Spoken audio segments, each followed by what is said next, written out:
ahashize iminsi teruye ntikarumbera kubyivuguta nanumuvuba mwana wanjye mucire ku mayanjye umenye kugenda witwararika mukoranye abato n'abakuru mukoranye musingize rugira niwe wagukuye ahaga tekereza ko iyi ndirimbo cyangwa kwihimba narebye ubuzima tubayemo nubwo nabayemo nubwo umusaza nyiramurumuna wanjye babayemo cyangwa nubwo twese twabayemo nanjye ntekereza ko ibyo byose byabaye ntacyo nabaye kubera Imana ndampa indirimbo yitwa ntacyo nzaba kuko wanciye nzi mu biganza byawe ntacyo nzaba. kubyara abana bafite ubumuga bivuge gutyo ntabwo ari ibintu byoroshye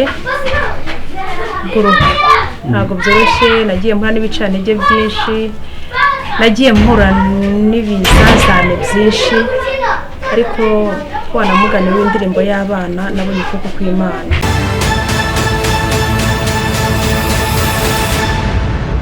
turabasuje mwese mwamaze gukora subscribe kuri Inkuru TV kandi twizera yuko mukomeje kugira ibyishimo kugira umunezero uturutse ku Uwiteka Imana yacu.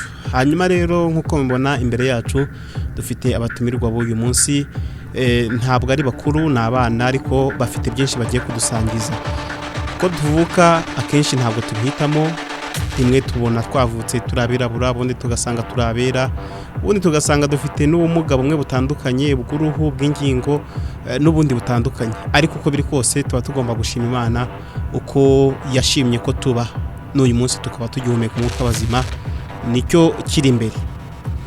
Ntago byoroshye kuganira n'abana kenshi iyo ari wowe wanabitumiriye atari wenda bakubwiye ngo uze muganire ariko buriya ntago buri wese ufite impano yo kuganira n'abana muraza kwihanganira uburyo ikiganiro kiri buze kuba kigenda ariko ko biri kose baradusangiza byinshi. N'abana bafite ubumuga bw'uruhu ariko bafite n'impano zitandukanye kandi zitangaje nkuko bari buze kuzitugaragariza.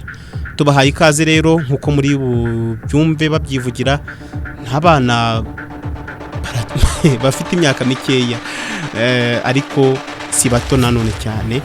Turaza no kuganira n'umubyeyi wabo hanyuma aze kudusangiza na byinshi uko afite abana bafite ubumuga bw'uruhu ariko afite n'abandi badafite ubumuga bw'uruhu. Nitwa Umutoni Francine mfite imyaka 16 niga ku Kibuye. Umwaka kangahe? Wa mbere segonderi. Okay, narakubwira. Nitwa Byigora Frank mfite imyaka 14 yaba niga Bwerankori nkaba niga mu wa gatanu primaire. Impano ufite we nihe? Yewe Imana yo kuririmba nkaba ndi mu itsinda ryaho nimase. Nawe atwibwira akatubwira imyaka ufite aho wiga ndetse n'impano ufite. Nitwa Ndakubwaya Fabiola mfite imyaka 10 nga ku kigo cy'amashuri abanza Bwerankori ngiye muri sanye mfite impano zose. Izihe?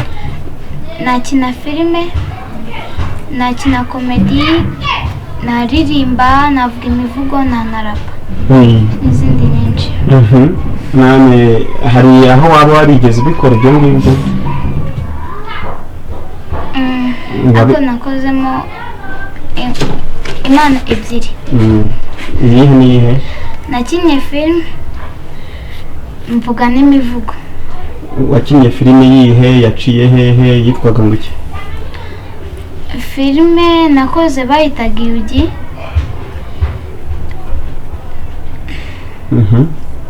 Ako nyine nago nza ahantu yaciye. Nago nza ahantu yaciye. Ariko ndabona imbere yawe ufite igikombe, icyo gikombe nda ku bantu batakizi, igikombe cyaturutse ukuye. cyaturutse muri Mashariki, nagikuye ni nka cyavuye mu bwenge bwanjye. gute rero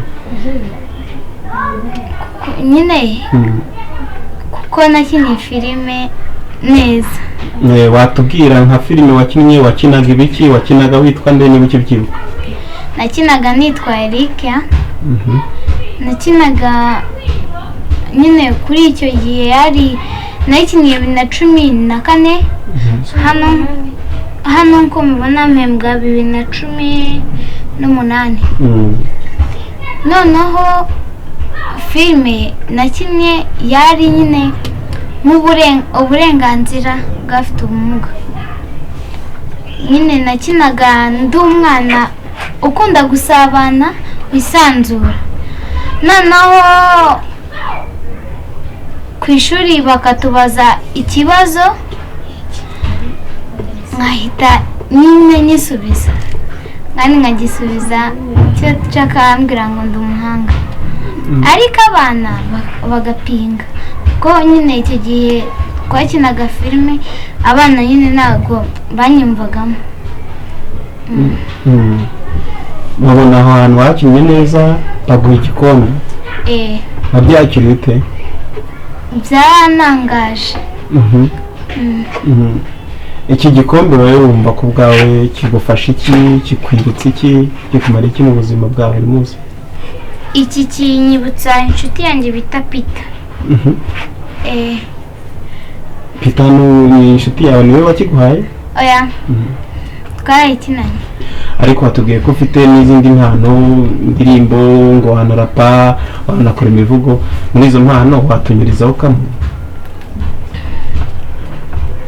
ndabanyurizamo nk'iyo kuririmba. yego. iyo kwigana ijwi rya Karasira. yego.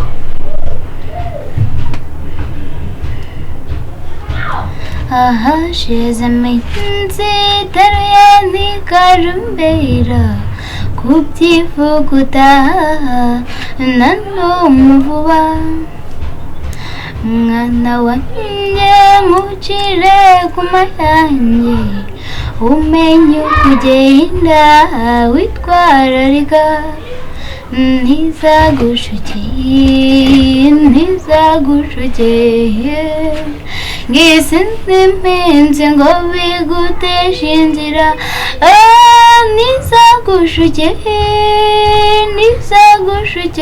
mama, ngise guteshe uteshuke ubw'ijuru. kubera iki uhisemo kuririmbira Karasira? Karasira nuko nyine nawe ni umuntu nyine twakoranye indirimbo. ujya unarapa? iyo kurapa yo nakigana babyina trap. ngiye kubaririmbira indirimbo yabo nyine bise Amazi. amazi we, amazi y'abasoda ayiwe, amazi we, amazi y'abasoda ayiwe. ese byina trap. amazi y'abasoda ntawe upfa kuyanywa atayakoreye.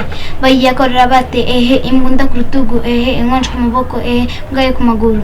amazi y'abasoda njye sinzi iby'agasoja, kenya cabo ku mutima si gutumye abakobwa hasi hejuru ndumva ndi ibicu. kuko icyo gifugo tunde pakacu afite itonda kabina w'umusaza, afite byinshi akabura ibimuhaza.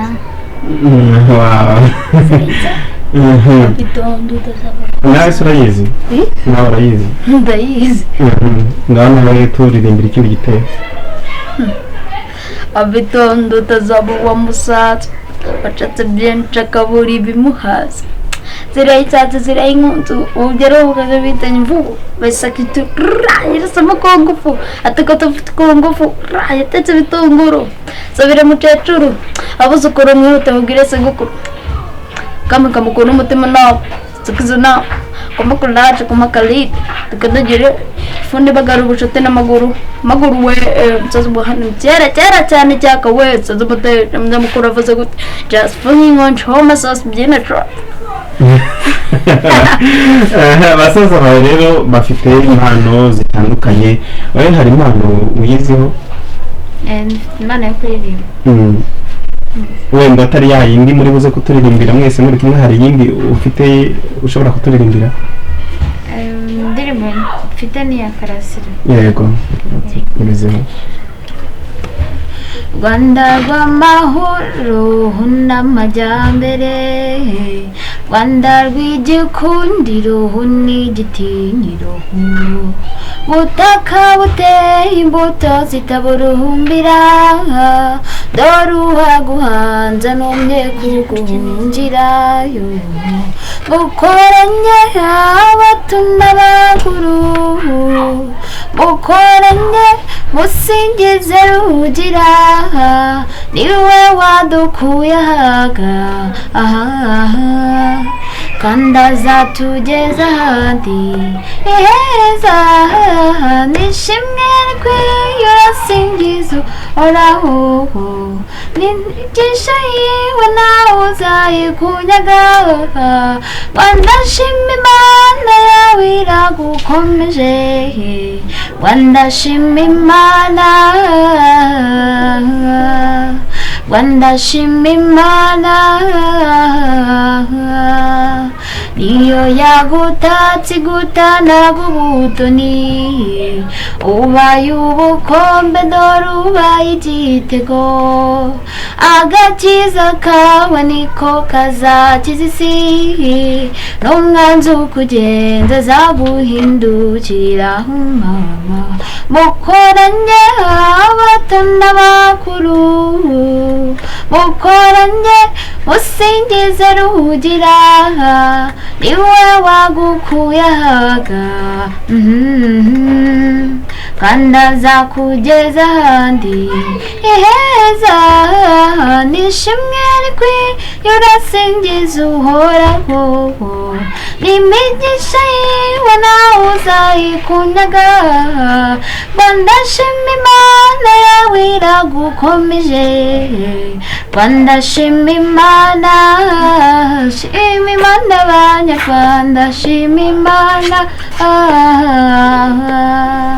Rwanda shima Imana murakoze nitwa Soziyana mfite imyaka 18 mfite impano yo kuririmba uretse ya ndirimbo mufatanije hari yindi ufite ku giti cyawe oya turi groupe muri groupe bari merisi yego okay reka dukomeze rero n'ikiganiro ariko batubwiye ko iko ndewe nitwa Mutoni Francine cya Fani Fani mu myigire yawe ubona bihagaze bite myigire navuga ko ngerageza ubona nk'amanota angahe ntabwo njya ndenga 50 gutyo 55 ku ijana uza nko mu myanya ingahe ubwo ubona nk'akangahe 10 ya mbere yizamo hanyuma iyo wigana n'abandi wenda simbizi niba nabo ngaho mwiga ku kigo kimwe bagenzi bawe cyangwa se basaza bawe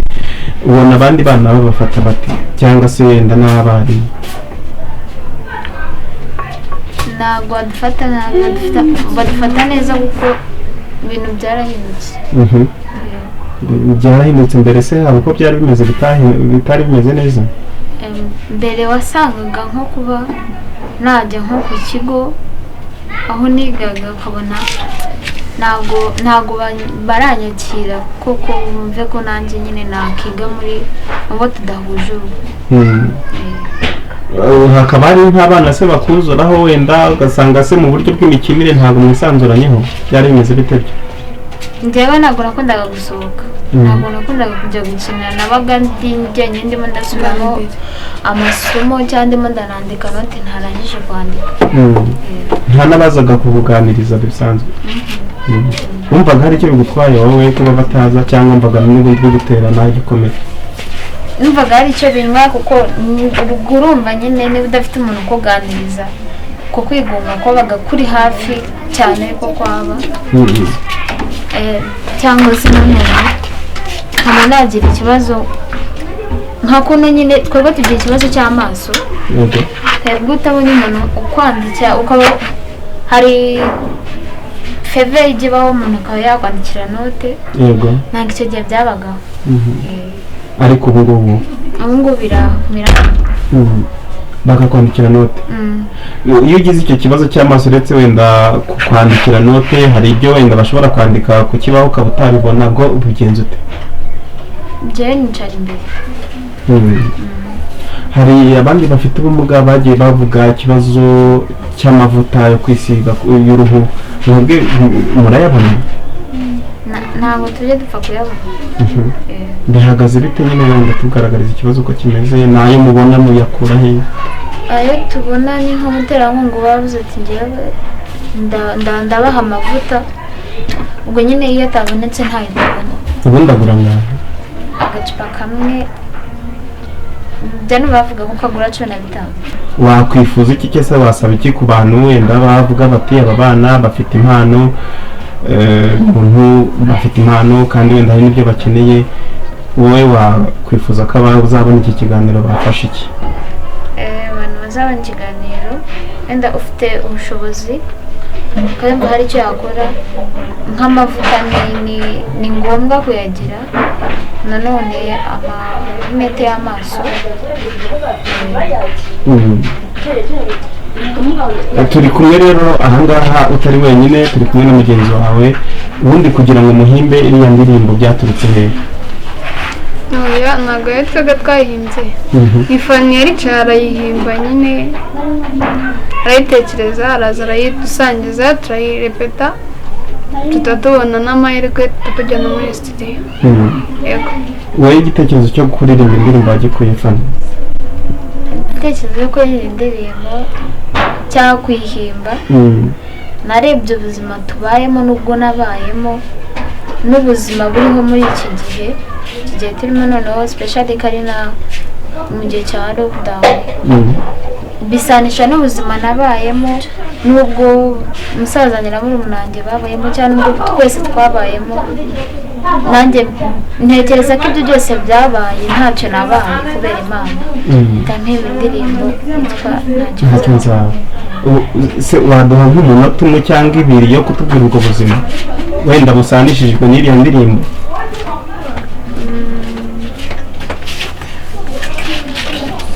ndababwiraho gato hari igihe cyageze numva ko ishuri ryinaniye nzabwira mama ntabwo ngenzi ujya kujya ku ishuri arambaza ndetse kubera iki ndababwira njye ntabwo nakiga mu ishuri mbona abantu bose bandeba mbona ndi njyenyine ntabwo nabishobora amarampumurira ngo tugomba kuryiga ndiga ngeze mu wa kabiri numva biranze noneho burundu hari n'ubwo mama bamutumaga ku ishuri bakabeshyira ibyo ntakoze nyine ariko nyine bikarangira ngeze mu wa kane noneho mu wa kane navuga ko aribwo haje imyumvire mishya noneho haza abarimu bakajya banyigisha nyine ubona bansobanukiwe neza ngeze mu wa gatanu nabwo nuko nanone ndashimira umwarimu wanyigishaga niwe navuga ko aho ngeze ubu niwe mbikesha nanone nyine ndiga ngera mu wa mbere segonderi naho ngaho nashimiye n'ibindi bindi uhita uhimba indirimbo uti ntacyo nzaba kandi ufite icyizere cy'ubuzima ukurikije aho bigeze ubu icyizere ufite umunsi ugishingira kuki icyizere burya umuntu icyizere afite agishingira kuko yaba agihumeka umwuka w'abazima reka rero mutunyurizeho agace gatoya k'iriya ndirimbo mwaririmbye mu majwi yanyu ubona wenda ntabyumva sibyo muri tuguye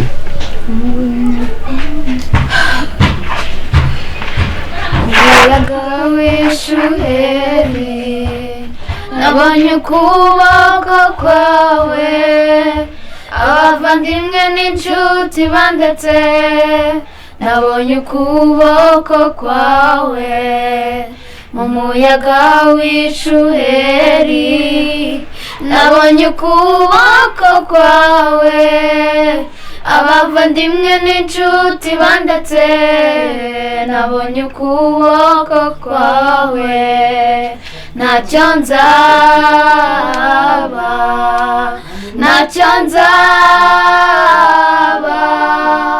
kuko wanciye imanzi mu biganza byawe ntacyo nzaba. aho twifuza kugera twifuza kuba twamenya kuririmba bya nyabyo kuko ubu ngubu ntabwo dufite ubumenyi buhagije mu kuririmba, tukaba twifuza kugira experience mu muziki.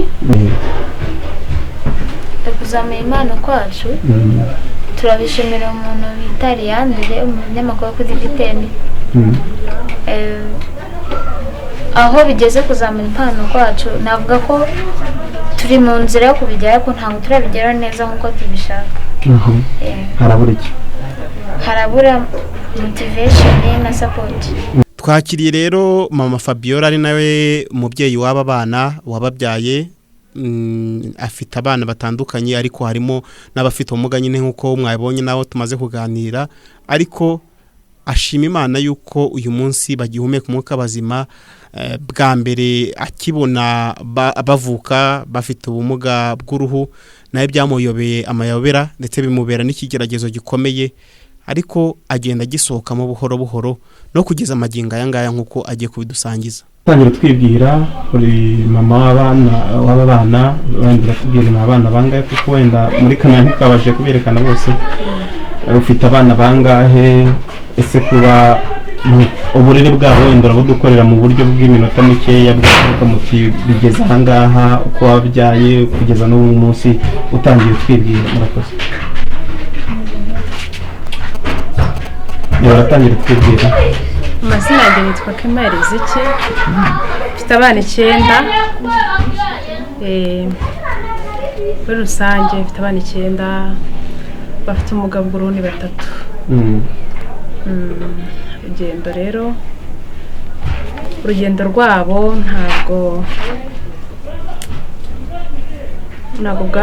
ntago byari byoroshye, ariko Imana yagiye ibana natwe, yagiye dukomeza kugera aho tugeze ahangaha.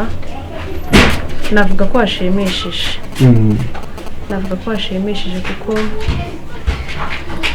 byara abana bafite ubumuga, bivuge gutyo, ntabwo ari ibintu byoroshye bw'uruhu, ntabwo byoroshye. Nagiye mpura n'ibicantege byinshi, nagiye mpura n'ibizazane byinshi, ariko wanamugane w'indirimbo y'abana nabonye ukuboko kw'Imana. Amen. Imana abanye nanjye, yarashyigikiye, yagiye impihumure. Yego. Imana yagiye impihumure, yagiye mbona ukuboko kw'Imana, abavandimwe bandetse kuko nk'uko babivuga inshuti zamvuyeho, abantu bose bantereranye, nabonye ukuboko kw'Imana. Muri make nuko nabivuga. Ubwo rero aho tugeze ni neza kuko hari abantu bajyaga bambwata, ariko se iyo nabyaraga muri karitsiye bakabaza atese ati wa mudamu hano ruguru yabyaye, hageze nk'ubaza undi ati yabyaye iki? Atabyaye iki se bya bintu? Cyongera byara bya bintu. Bese nari wa mugore ubyara bya bintu, uhora byariye bya bintu. Naba nabyaye n'uw'igikara kuko bari baramenyereye kuko byara abazungu, ati ibya bintu wenda bakazabyemera ko bagomba n'intetse umwana w'igikara. Ubwo rero nagiye mbona ukuboko kw'Imana, Imana ikajya impumuriza ikambwira ngo nzabana nawe, nzakugirira neza, nzakumenyekanisha abakomeye n'aboroheje. Ariko bitewe n'aho narindi numvaga ntabishyikiye, ariko burya mu bidashoboka Imana igikuraho ibishoboka. Nabonye ukuboko kw'Imana ibana nanjye, nibwo natangiye kuzambona abanyamakuru bansura bakanambura nyine, kugera ubwo Imana imbwira kuko mu bana mfite harimo abana b'abahanzi. Ntabwo nabashaga kubona noma ngo n'uyu nguyu n'uyu, ariko gusa nyine Imana mu bana banje harimo abana b'abahanzi bakozi b'Imana, cyane cyane nko kuri Francina. Imana yatangiye kumubwira afite imyaka 3, Imana yambwira ngo azaba umukozi wanjye kandi azankorera. Ntibazi icyo azayikora kuko yambwira ngo mu myaka 10 azatangira kunkorera, kandi koko mu myaka 10 yatangiye gukorera Imana. Nuko kugera ubu ngubu ubwo yicaye Leandre aravuga ati se ubu ngubu muramutse mubonye amahirwe yo kujya muri studio mwajyayo, mufite indirimbo zanyu mwajyanayo. Abana barekiriza ariko ntazo bari bafite, mu by'ukuri ntazo bari bafite, ariko nyine arahimba arambwira ati mama uzi ko nabonye indirimbo nifite. Mbwira ngo twe twamaze kubona ikiganiro baragikoze, Leandre aragikora kuri televiziyo, noneho kwa Element bahita bemera kudukorera audio. Noneho niko kuma magambwa ati rero habonetse studio yemeye gukora abana indirimbo, nimutegura indirimbo tuzajyana. Ntayo bari bafite rero. Francine yimba kwa 5 ayigisha bene nyina mu ijoro, kwa 6 mu gitondo bucye bajya kuyikora. Urumva ko nabyo ni ibintu bitangaje, wanamuga ni ya mikorere y'Imana utabasha kumva, kandi urumva ukuntu yasohotse arinze kandi nta kintu bigeze bakosoraho. Uko bayijyanye niko bayikoze, na beat babahaye niyo bakoresheje. Urumva ko Imana abanye natwe kugerana muri saha. Ashima Imana hataboneka indi studio yitwa Umushanana ya Tuyisenge, Intore Tuyisenge atwemera kudukora album. Ubwo rero kuri ya album nabwo hamaze gukorwaho indirimbo 4. Urumva ko Imana ikomeje kubana natwe nyine. Kugeza ubwo ngubwo nyine ubwo navuga ko ari ubwo bufasha tumaze kubona. Yego. Hari uyibaza ati umuntu ashobora kubyara abana bavanze, wenda hari ababonaga bakavuga ati abafite ubumuga bw'uruhu bari bo bonyine, ariko ufite n'abandi badafite ubumuga bw'uruhu. Wowe ntibyabanje kukubera igitangaza kandi wenda umugabo ari umwe bakumutaho? Byabanje kumbera igitangaza, wenda ntago ubu ngubu nabikubwira, ariko hari genza bikubwira ku buryo burambuye, kuko burya Imana inyura mu marenga. Yajyaga ibimbwira kera ndi umwana, ariko bimbwira mu marenga, hako nkumva simbizi. Maze kubabyara nibwo nabashije gusobanukirwa yamvuga y'Imana cyagiye yambwiraga. Ubwo rero ubundi igihe ukuntu nteye ngiye ikintu kikimara kumba ako kanya mpita nyakira, nta bindi bikurikira inyuma, mbese mpita niyakira. Nkimara kubona avutse nyine nahise niyakira. Uwo byaguye kwiyakira n'umugabo, karambwiraga ati wacu ntabahaba, ntabo nigeze mbona rwose. Nabajije ni wacu bambwiye ko ntabo. Ubwo rero ni iby'iwanyu, mbese iby'iwacu ariko urya abagore tugira kwiyakira cyane, ntabwo wakwanga ikikuvuyemo. Yego. Kandi nawe ntawe yigeze ubona mu buryo nanjye nawe nabonye, ariko ngiye nyine kuko nanyuze mu bintu byinshi bituma mbasha kwakira ikintu cyose. Barakuze ngubu uranabarira, bari no kwiga. Iyo ubibonye ubyakira ute wowe urwego bagezeho? Urwego bagezeho impano zitandukanye ruranshimisha, kuko ikintu cya burya iyo urera umwana akumvira akubaha, nta kintu kinezeza, burya ibintu byose biroroha. Akamenya ko wamugiriye neza, akamenya kuko uhangayitse kubwe, nawe akabasha kubimenya agakora icyo umusaba, biranezeza. Rero niko aba bana bameze, barumvira, barubaha, n'abana tujya inama, mbese bamenya nanjye nkabamenya. Uyu munsi mumaze kubona ubufasha bw'abatangira kuzamura impano zabo, cyane ko hari n'ufite anakina filime ndetse akatwereka ko yahawe n'igihembo. Uyu munsi uretse wenda n'ibyo by'impano, uretse ko nabyo atari bibi, hari n'abashobora kwifuza kongera kuzizamura, hari uwatanga ubufasha yatanga iki? Ubu by'ukuri kubivuga burya yatanga icyo afite, icyo ashoboye, kuko ugiye kurondora ngo ABCD bakenera ibintu byinshi, harimo amavuta, harimo ibikoresho byabafasha kugira ngo izi mpano zabo zizamuke, harimo ababagira inama, harimo abatera inkunga y'amafaranga. Mbese icyo umuntu afite uko umwuka w'Imana yayobora umuntu niko yakora. watanga nimero ya telefone ku buryo abakwifuza kuvugana namwe, abakwifuza gutanga ubufasha bamenye aho baca? Nimero yanjye ni 0789 73 629. Icyo nabwira abantu ni uko bajya banabasura kuri YouTube channel yabo yitwa Holy Mercy Rwanda, Instagram Holy Mercy Ranawa. Yego. Hanyuma rero reka mbashimire mwese mwakurikiye iki kiganiro, nizera ko mwungukiyemo byinshi kandi tujye dushima uko Imana yaturemye kuko haba hari impamvu. Nawe uyu munsi wavutse ukuri uyu munsi, ariko ntuzi ngo ejo bizagenda bite, ntuzi wenda wowe nturanabyara, ntuzi ngo ejo uzabyara ameze bate, ariko umwana wese aba ari umugisha utitaye ko afite ubumuga runaka, kuko ejo ashobora kubera imbuto nziza, ejo ashobora kukubera igitangazo utigeze utekereza. Mukore subscribe, mukore like, mukore comment, tuzajya tubagezaho ibiganiro nk'ibi ngibi nta handi uretse kuri Inkuru TV. Bye bye, Imana ibarinde.